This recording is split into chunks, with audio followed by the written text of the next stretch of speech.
Hello everyone. Good afternoon. Thank you for joining us in our 2024 complimentary webinar series covering the FAR, or Federal Acquisition Regulations. We are coming to you live today from Washington, D.C. We're so glad you're all here. Okay, a bit about this series. As usual, all of our webinars are complimentary and recorded. The FAR has 52 total parts, and we will run through them sequentially each week on Wednesdays and Fridays at noon Eastern Time. The recordings and PowerPoints will be posted within 24 hours of the webinar's ending. You can find the recordings on our YouTube channel simply by subscribing to it using the link you see on the screen. There is no cost. You can find the PowerPoint on the SlideShare site using your LinkedIn credentials to log in. Again, there's no cost. We also offer sponsorship opportunities. If you're interested, please send us an email to hello@jenniferschaus.com. And now for how to sign up for the series. Unfortunately, there's no bulk registration. You must register individually for each webinar. If you go to the Jennifer Schaus website, navigate to the section called the FAR, and you'll find the individual registration links. Also, the recording links will be posted here upon the completion of each webinar. Please note that we covered the FAR in 2020, so if you're eager to get a jump start, please find these historical recordings on our site. Navigate to the Webinars tab and scroll down to the section, the FAR 2020. Please note that because it has been 4 years, many of the regulations have changed and been updated, so please use this as a reference tool only. And now a bit about us. We work with established federal contractors worldwide, helping them to navigate the market. Our services range from market analysis reports to contract vehicles and compliance. Some of the contract vehicles we support are listed here on your screen. For more information, please visit our website. Those are our services for federal contractors, and we also provide marketing and advertising services for organizations who are selling to federal contractors. We can add extra muscle to your marketing efforts via our newsletter ads and webinar sponsorship to in-person events. Please email us and ask for our media kit. We are currently offering a buy one get one special in our newsletter, which reaches over 30,000 subscribers. If you want to place an order or have any questions, please send us an email to hello@jenniferschaus.com. Contract vehicles can be great marketing tools for pursuing federal business. Current open solicitations include Navy Seaport, Next Generation, and NASA, as well as GSA Alliant. Additionally, the GSA Multiple Award Schedule is an open and rolling RFP. If you qualify for any of these and need proposal support, please email us for a quote. As you know, both congressional hearings on both the House of Representatives and on the Senate side are open to the public, unless otherwise stated. We have a list here of the upcoming schedule, including the date, time, building, and room numbers. Most of the meetings take place in the Dirksen, Rayburn, or Cannon buildings. If you're selling to any of these departments or agencies, attending the hearings can be a great way to gather information, understand the process, and also network with influencers. Please join us for these upcoming complimentary webinars with various Apex accelerators. Jennifer will be covering GSA schedules as well as federal marketing for a local Apex accelerator in Virginia. These are complimentary and online webinars. Please join us. Jennifer will also be teaching 2 classes from the Maryland Apex Accelerator, one on marketing and one on the GSA schedules. These are in July and in December, and they are once again complimentary. Coming up this month in June, we will hear from Carrie Palmatier on small business innovation and federal contracting. Specifically, Carrie will cover information on SBIRs and STTRs. These 2 options are a great way for tech companies to grow in the federal sector. This is a 2-part series. As always, these are recorded and complimentary. Please join us and over 300 government contractors on Monday, June 24th at the Kennedy Center for our Federal Government Contractor Summer Soiree. Firstly, we want to thank our event partner Bitspeed and also our sponsors Capital Bank, RXO, GovSpend, Federal Compass, Fully Promoted, Sandy Spring Bank at Work, and Caltech. Additionally, we want to thank our in-kind sponsors, the Virginia Apex Accelerator and Nova Hispanic Chamber. At this event, you'll be able to meet with the federal government, including the SBA, USAID, NSF, NAVC, NAVAIR, U.S. Air Force, the Army, and the VA. Please register in advance to attend or consider sponsoring. Ticket prices increase today, this Friday, June 7th. Our webinars are complimentary thanks to our longtime and generous corporate and in-kind sponsors. Please allow me to introduce them. We would like to thank our friends at GovEvents, the premier platform for posting events related to the government and government contracting. You can find all of our webinars and our events on govevents.com, as well as recordings from our past 600+ webinars. We also want to thank Tom Johnson and his team at Set Aside Alert, the go-to publication for contracting opportunities for small, women-owned, veteran-owned, HubZone, and 8A firms. Visit setasidealert.com for more information. The Fairfax Economic Development Authority has an online calendar of events and webinars. We want to thank them for posting our events and webinars on their calendar. The Virginia Apex Accelerator at George Mason University offers free one-on-one counseling to established government contracting firms in Virginia on federal, state, and local procurement topics. If you are interested in learning more, please use the links provided to explore their services, review homework recommendations, register for live training, and find useful links to agencies and other self-directed learning. One-on-one counseling is limited to eligible client companies. Appointment requests are handled in the order they were received and based on counselor availability due to high demand. Online resources and group trainings are free with no restriction on business location. Join the Greater Reston Chamber of Commerce's monthly GovCon Council meeting to network with peers, learn about upcoming events and opportunities, and help to shape future programming. The meetings take place the fourth Tuesday of each month at 8:30 a.m. at the Greater Reston Chamber of Commerce. The next meeting will be on June 25th. Do you want help winning government contracts? Bitsby can help. Users can find contract opportunities from federal, state, and local government. Additionally, you can search for teaming partners, incumbent point of contacts, expiring contracts, compliance matrices, and also proposal templates. Create your login today at bitsby.com. Bitsby is an official partner of the U.S. Small Business Administration's E2G and Power to Grow program. Events are the ultimate engagement channel to bring government and industry together. 68% of government personnel report that they attend more than one event each year. The Federal Business Council, or FBC, has worked with the government and industry for 45+ years to create gatherings where ideas are shared and to help government achieve its goals. This includes agency industry days, cybersecurity symposiums, technology expos, and offsite meetings.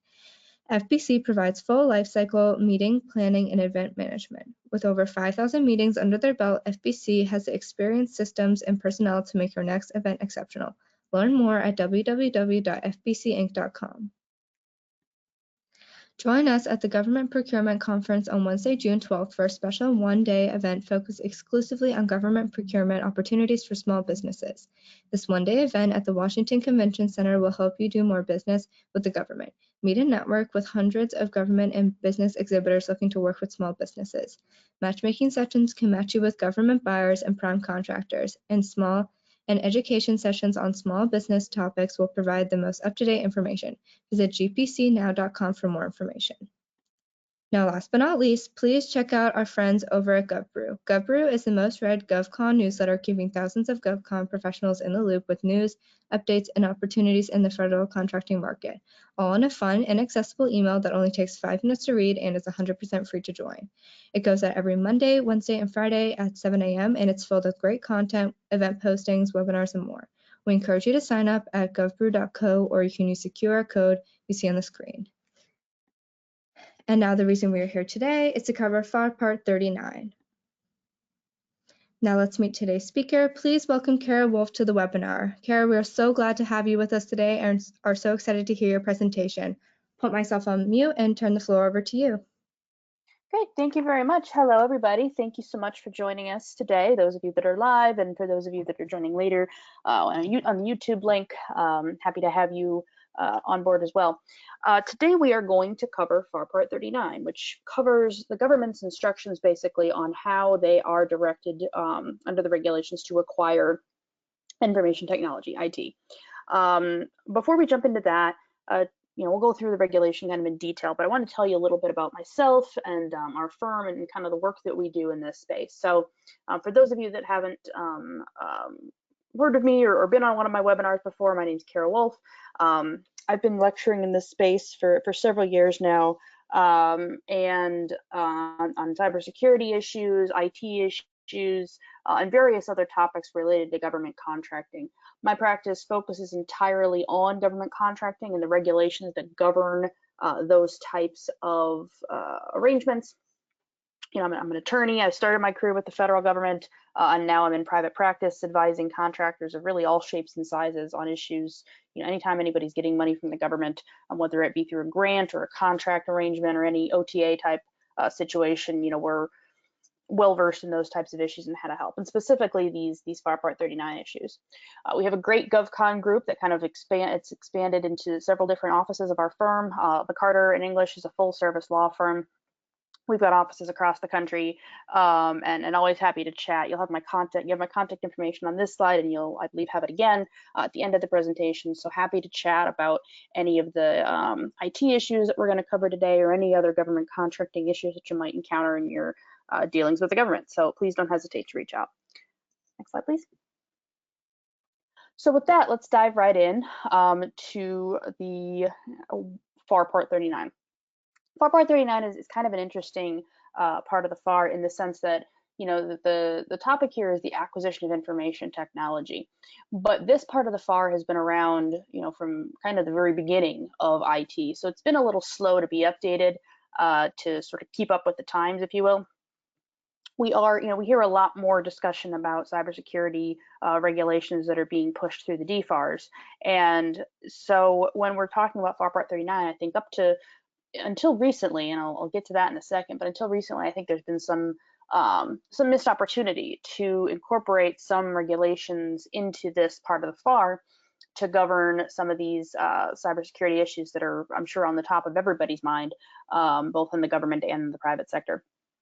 But with that being said, recently in October of 2023, there was a pair of proposed rules that came out, one of which proposes adding content to FAR Part 39 about incident and threat reporting and incident response requirements. So basically, what to do when there's a cybersecurity breach, reporting to the government, that sort of thing. Stuff that already exists in the DFARS, but that has not existed in the FAR up to now. There's new clauses proposed in that proposed rule, and so we're watching those developments and waiting to see how this part of the FAR is going to evolve in the coming years. But for now, kind of bringing us back to the present day, what we have is a part of the FAR that basically applies to the acquisition of information and communication technology, or ICT, which includes the financial management systems provided by or for the use of agencies of the public. So this is the kind of acquisition rules that apply to that type of technology. Doesn't apply to acquisitions of IT for national security systems, and it applies to modular contracts, which means contracts used to acquire IT in successive interoperable increments. And this sort of scope and the definitions of some of these terms, national security systems here, and modular contracts, are going to be found in the first couple of sections of Part 39. Next slide, please. So the policy, the basic use of this of information technology, how agencies are supposed to go about acquiring this IT. Agencies are required under this part of the FAR to identify their requirements to IT pursuant to OMB Circular A130, the Sustainable Products and Services Regulations in FAR Subpart 23.1. Policies and best management practices for energy efficiency or environmentally preferable feature. And then this last one, which I think is particularly relevant, considering the rapidly changing nature of IT and technology refreshment techniques. So in other words, agencies have kind of a set of requirements that they're expected to consider when they're putting together these acquisitions. I think most notably the rapidly changing nature of IT, right? I mean, there are on a daily basis changes to threats that are out there, and changes to the IT products that are available in the marketplace. So the objective here is really for agencies to be able to be nimble and acquire the most up-to-date IT consistent with any financial management requirements, OMB requirements, IT security policies, etc. Agencies are expected to incorporate whatever IT security policies are appropriate for given acquisition, including those in the NIST various special publications, which again, we're not going to go into a ton of detail about today, other than just to kind of mention them here. You may be familiar with them through the DFAR cybersecurity clauses, specifically NIST SP 800-171, which covers the cybersecurity requirements in non-federal systems. So if you're a contractor in the DoD space and you haven't heard of 800-171, please do reach out. But for purposes of FAR Part 39, the direction here is just to kind of consider which parts of those publications are appropriate for a given acquisition. Next slide, please. So for certain types of procurements, for IP procurement, internet protocol procurements, the agencies are required to include certain compliance requirements, including appropriate technical capabilities and corresponding declarations of conformance defined in the USG version 6 test program. You're not going to be able to provide, obviously, the Kaspersky Lab products, the covered telecommunications systems, items that are listed here, Huawei and the other companies that have been on a prohibited list for a few years now. No TikTok and no articles prohibited under a FAS CSA order. So, this is sort of built up over the last several years, as I said. Kaspersky and Huawei and TikTok and FAS CSA are kind of newer, and by newer I mean within the last 5 to 6 years, which is relatively recent in terms of government regulations. But these are all items or categories of items that are going to be excluded from the government's IT procurement. Next slide, please. So again, the government agencies are supposed to identify the requirements for IT pursuant to OMB Circular A130, and just a little bit more detail about what that is. Right, this is a document that requires, that imposes certain requirements on the IT to be acquired. Specifically, those federal information systems need to have security plans. The systems must have formal emergency response capabilities. A single individual needs to be designated as having OPSEC responsibility. The Financial Management and Fiscal Integrity Act reports to Congress must be made regarding the security of the systems. Security awareness training must be available to all government users and administrators, and there needs to be regular review and improvement upon contingency plans for the system. So again, these are things that the agency is required to take into consideration when they're acquiring IT. Next slide, please. So moving on to management of risk. Again, it helps to sort of think of this as the government's kind of strategy in the acquisition strategy for these types of items, which again, it's a pretty unique need as far as deliverables to the government, right? So in this space, when we're entering into a contract for IT, an agency is going to be required to analyze the risks, benefits, and costs to a particular acquisition strategy. Reasonable risk taking is appropriate as long as those risks are controlled and mitigated.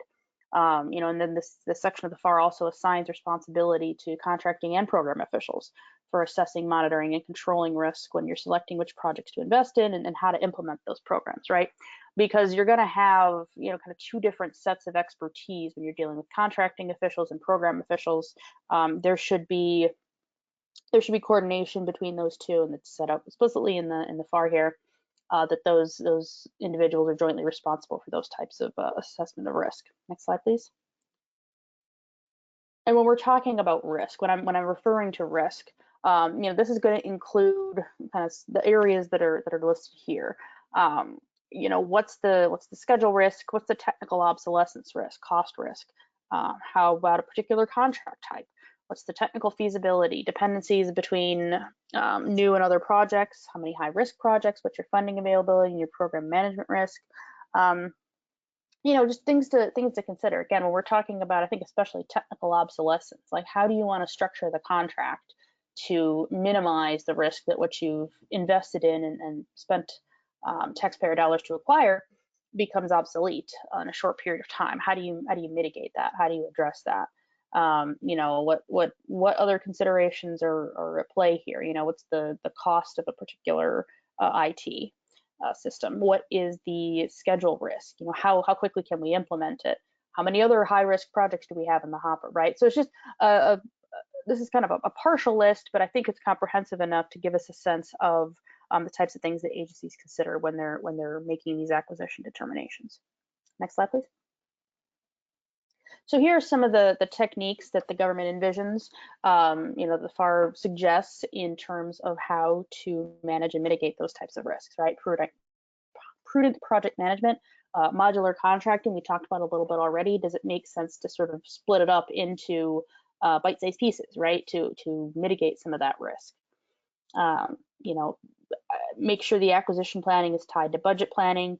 We want to continue to collect and evaluate this risk-based assessment data. Do we want to maybe do prototyping before these IT projects are implemented and review post-implementation to determine what's the actual project cost and the benefits and the ROI here? That can inform the strategy for future procurement. So, you know, again, a variety of different potential techniques for agencies to use in addressing risks that are inherent to the acquisition of IT. Next slide, please. All right, again, so modular contracting, I've mentioned this a couple of times now, but it does, the FAR does go into some detail about what that means and its intended use in this context, right? The intent here is to reduce program risk and incentivize, you know, contractor performance while meeting the government's need for timely access to rapidly changing technology. So again, the idea here, and in fact, the government is required to use this modular contracting to the maximum extent practicable to obtain major systems, but they can also use it to acquire other systems. So again, the idea here is that this allows for the acquisition of IT in smaller increments, and the benefits to that are, you know, when you're acquiring the IT in smaller increments, excuse me, it's easier to manage, right? It's an increased likelihood of obtaining workable systems. You provide for the delivery of discrete workable systems. So again, you know, everything that's kind of delivered works in its own segment before being integrated maybe into a larger system. You get the opportunity. So remember that technical obsolescence risk. If you're doing this modular contracting approach, that provides agencies the opportunity to take advantage of technology evolutions if they're not locked into to a specific order for a specific extended period of time. That modular contracting model will give agencies, or may give agencies, depending on the technology, the ability to take advantage of that evolution, right? So that's, again, a way to mitigate some of that risk of obsolescence that we were talking about earlier.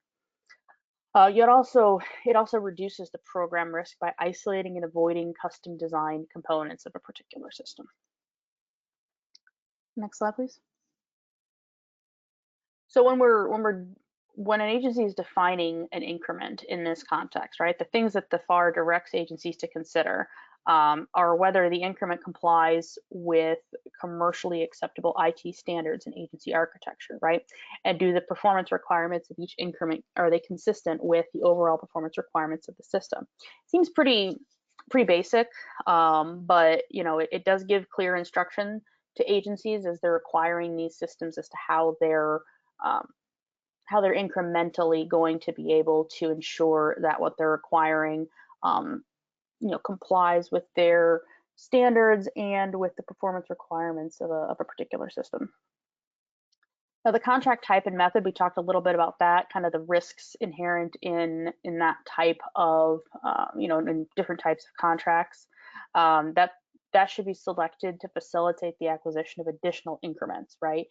And avoid procuring unnecessary increments, right? So again, making sure that the agency is only acquiring what it needs in a particular acquisition and addressing that risk through this modular contracting process. Timing here. So the FAR directs to avoid obsolescence, right? Again, a major concern when we're talking about the acquisition of IT. A modular contract should be awarded within 180 days of the solicitation issuance. That's a pretty quick turnaround for anybody that's been in the government contracting process for any length of time. You know that that's a pretty quick turn, right? That's 6 months, or it can be a quick turn. I guess it's not unprecedented, but you know, as far as setting a timeline here, that's 6 months from the date of solicitation issue, right? So you build in response time and evaluation time into that. It's meant to be a pretty quick turn, right? And again, I think that goes back to the risks, right, of obsolescence and the risk of schedule and costs and how long do these systems take to get set up and things like that. So there is a timeline built in here when we're talking about modular contracting. Next slide, please. So IT services, when the agency's acquisition strategy includes the acquisition of IT services, there are certain limits that are being placed on the agency's sort of discretion here. Solicitations for IT services should not include experience or educational requirements unless the agency's requirement for IT services can't be met without it and is not performance-based. So again, I think, as we're thinking through these acquisitions, if you're in the space of providing IT services and you see a solicitation, that has these sort of restrictions in it, you may want to raise the flag with the agency and then point out, what the FAR requires of them in terms of putting together these procurements, and whether there is an appropriate designation of, the requirements for a given set of services. So just keep that in the back of your mind as you're, if and as you're in this space, that the agency is being directed not to include these requirements unless these prerequisites are met. Next slide, please. Privacy. So again, this is just kind of stepping back a little bit. FAR Part 39, and we're talking about the acquisition of IT. I think when we started this discussion, I mentioned that we're starting to see more the proposed rule introducing cybersecurity requirements, incident response and threat reporting type of things. As we're seeing this part of the FAR expand, what it's been up to now, and I think it's starting to sort of maybe become clear as we're going through the various sections of this part. It's a bit of a hodgepodge of topics relating to IT. And I think that the Y2K stuff was in here for many years after the year 2000. So it's just been kind of a parking lot for a lot of different things that are IT adjacent, in my view. But so we've talked about kind of the overall strategy, the acquisition of modular increments, IT services, and now we're talking about privacy. So, as we're talking about information systems that are going to include Privacy Act protected data, those contracts for information technology, they need to address the protections of privacy in accordance with the Privacy Act in FAR Part 24. So contracts for IT services for record systems need to include a set of requirements here. The agency rules of conduct that a contractor is going to be required to follow, a list of any anticipated threats and hazards, required safeguards, a government inspection program. So, again, when we're talking about record systems here, right? So any system of records that's going to be dealing in Privacy Act information that's protected under the Privacy Act, are going to see kind of in this category, and those contracts should include these particular requirements. Next slide, please. So here's and I know as we've gone through these, I'm sure if you've been in other sessions of this series, that these non-FAR Part 52 parts of the FAR often include language prescribing the use of particular clauses in contracts. And FAR Part 39, as I said, there's proposed rules out there with proposed contract clauses that may be part of this in future versions of this series. But for now, FAR Part 39 includes some prescriptive language around the privacy requirements that we just talked about. So the privacy and security safeguards clause is kind of it's clause for 1996. So it's not super up to date. It's almost 30 years old in terms of IT security requirements and things of that nature. But it does give us some pretty interesting requirements for contractors that are going to be dealing with these types of systems. So this basically 39106 basically dictates the inclusion of 52239-1 privacy or security safeguards, and essentially prohibits the contractor from publishing or disclosing the details of any safeguards either designed or developed by a particular contractor under the contract or is otherwise provided by the government. Contractor needs to give the government access to the contractor's facilities, etc., to give, to the extent required to carry out a program of inspection to safeguard against threats and hazards. So, what we're seeing here is some cybersecurity language, right? A program of inspection to safeguard against threats and hazards, to the security, integrity, and confidentiality government data, right? So it's sort of the precursor to, again, the more sophisticated cybersecurity requirements that we're seeing now through the DFARS clauses and the upcoming CMMC requirements. Really kind of has its genesis, or at least part of the genesis here.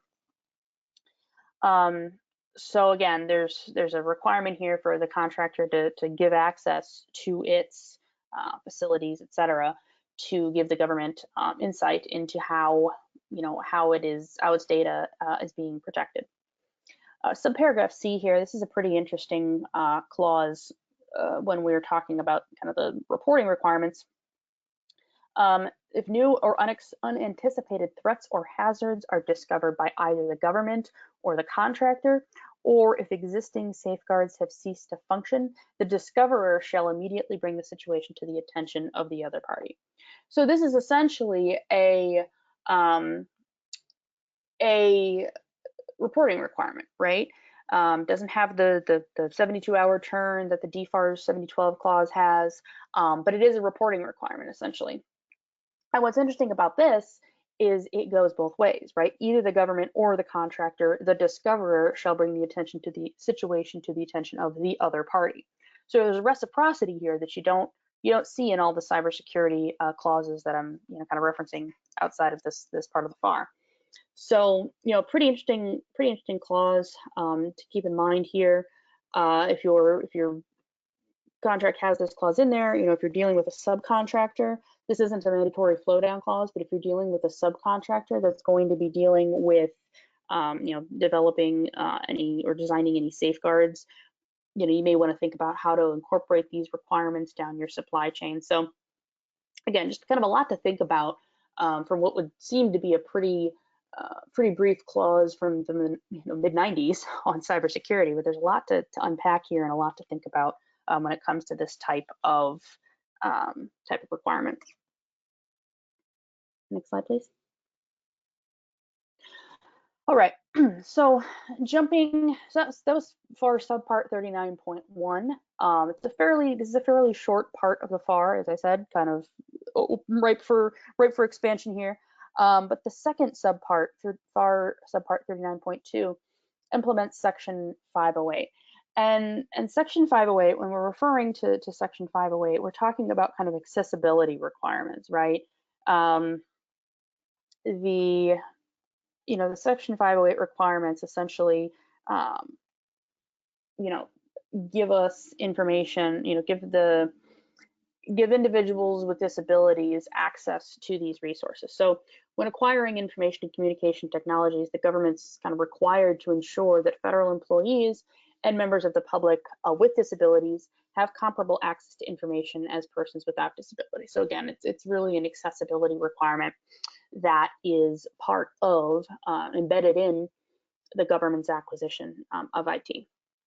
And this is going to apply to pretty much all ICT, right? These standards are generally going to be applicable unless a particular exception or exemption applies. We'll talk about what those are just in a second, but they're fairly narrow. So it is, to the extent you're supplying ICT, section 508 compliance is going to be a major part of that. Next slide, please.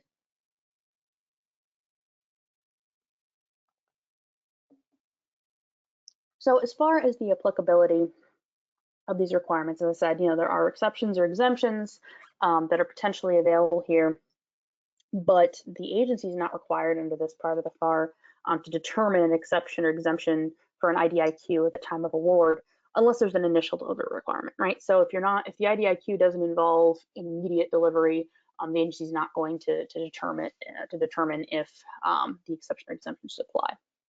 Rather, the exception or exemption should be determined at the task order level. Now, if we're dealing with an IT acquisition for commercial products and services, which we often are, and I'll talk about that a little bit at the end when we're talking about IT, the agency is going to be required to comply with those accessibility standards to the extent possible with commercial products and services, right? So, again, kind of the nature of commerciality here is if it's already available on the federal marketplace and it can be offered to the government with, limited modification of a type that is customarily available to the public, then that's a commercial product or service. kind of if it's not available, having to customize it to include that accessibility would kind of negate the commerciality of a particular item. But anyway, the point here is really that the agency's kind of supposed to have this accessibility standard as part of its acquisition strategy for this types of items. The older versions of ICT, right, legacy ICT that complies with earlier standards is not going to be required to comply with current accessibility standards. But if that technology is going to be altered or updated, then compliance is going to be part of that. Next slide, please. All right, so as I mentioned, there are certain limited exceptions to this accessibility requirement, right? National security systems is one. Incidental contract items, so like contractor systems for contract performance aren't going to be required for this as well. Maintenance or monitoring spaces for service personnel only. So these are the areas that aren't going to require, these are exceptions to the accessibility requirement. And so, if one of these is going to apply, the contracting officer is going to be required to receive, as part of the requirements documentation, they're going to be required to receive written confirmation from the requiring activity that an exception applies to that particular ICT supplier service.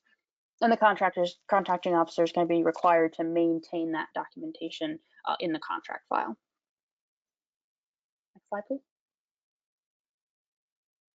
Exemptions are also available here. So if there is an undue burden, an exemption from this requirement may be available. And that would be whether an agency determines that accessibility standards, complying with those accessibility standards would cause an undue burden or expense. And that's going to be kind of a term of art, really. It's going to be defined in FAR 39202. So, that's essentially defined as a significant difficulty or expense. Now, again, that's not really, undue burden is used in this subpart means a significant difficulty or expense. Now, obviously that's a fairly subjective definition, right? I'm not sure what significant means in terms of dollars at this level, but that's sort of what we're thinking about conceptually when we're talking about this exemption. Another exemption is fundamental alteration, right? So if accessibility were required for a particular technology, if it would alter the nature of that technology. So then in that situation, accessibility is not going to be required. The non-availability of commercial products and services, right? So again, if there are commercial products and services on the market that don't have these accessibility features built into them, then there might be an exemption for those types of items. If this is the case, if the exemption applies, the agency is going to be required to provide alternative forms of access. So it's not going to, be removed from the agency's consideration entirely, but it is going to require, kind of an alternative approach.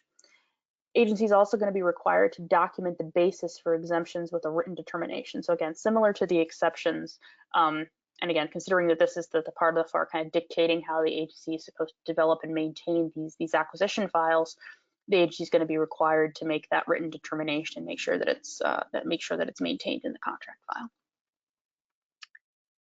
Next slide, please. Okay, so that takes us through FAR Part 39 as a whole, but just to kind of bookend, I guess to finalize this discussion, the requirements in FAR Part 39 don't change the agency's preference for commercial items, for commercial products and services, I should say. And that's significant because a lot of IT that's out there, right, unless it's something that's being developed specifically for, an agency or that's, got a national security bent to it, a lot of it's going to be commercial items. So as most of you probably know, or many of you may know, the preference for commercial items is implemented by both statute and regulations. So I've listed kind of the statutes here in the FAR Part 12 regulations. So the idea here is that, the market has kind of already vetted this this category of products, and in terms of both quality and cost.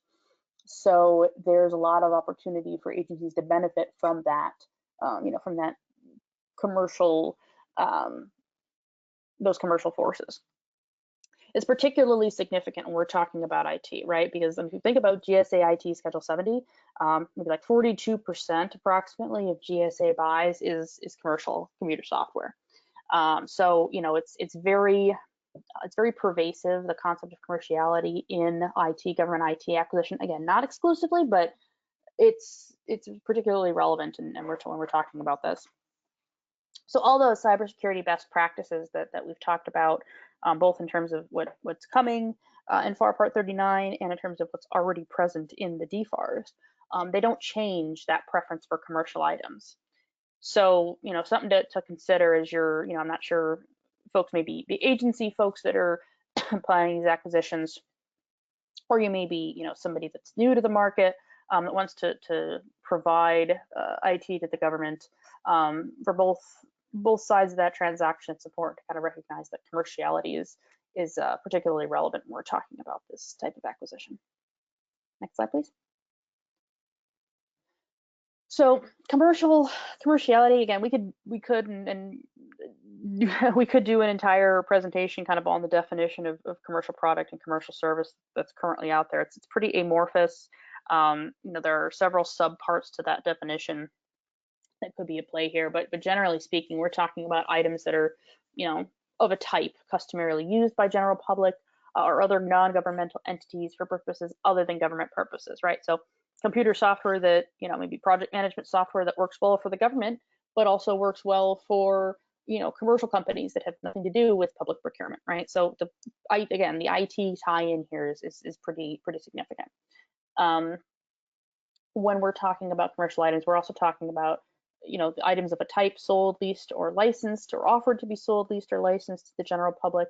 Items that have evolved through advances in technology or performance that are not yet available in the commercial marketplace, but will be available in time to satisfy delivery requirements specified in the solicitation.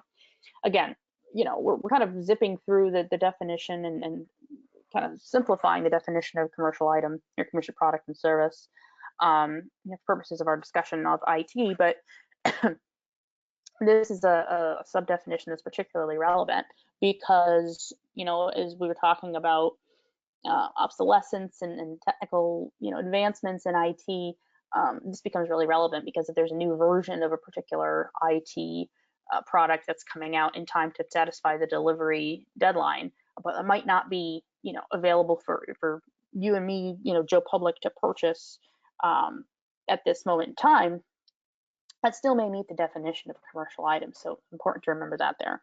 And modifications that are customarily available in the commercial marketplace. So if you're in a situation where a particular IT product is able to be customizable kind of within the bounds of what's available on the marketplace, that can still be a commercial item. And the advantage of commerciality, again, we talked about the government's preference for commercial items, but from a supplier's perspective, right, the set of regulations that apply to commercial products and services, and the set of requirements that apply to those items is much more curated than for non-commercial items. So, it makes it a lower barrier to entry in the government marketplace if we're providing a commercial item.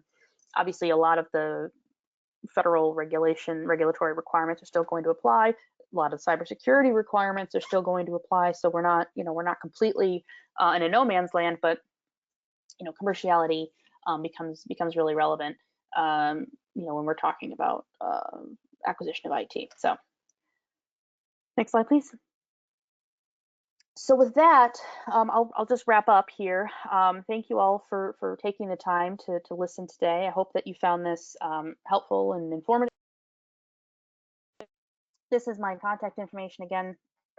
Please feel free to reach out at any time. I know we covered a lot of ground in a short period of time and talked about a lot of kind of coming attractions in this space. So definitely do reach out if you have any questions kind of about where things sit for you right now or where things are going. We speak can write on these topics all the time, especially as these regulations are evolving. So I appreciate your attention, and I hope to hear from many of you soon. Thank you.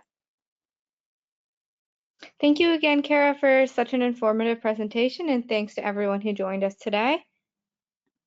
As mentioned, you can always catch the recording on our YouTube channel within 24 hours and find over 600 webinars on government contracting there. That's it for today's webinar. Thank you again, Kara, and thank you for everyone who joined us.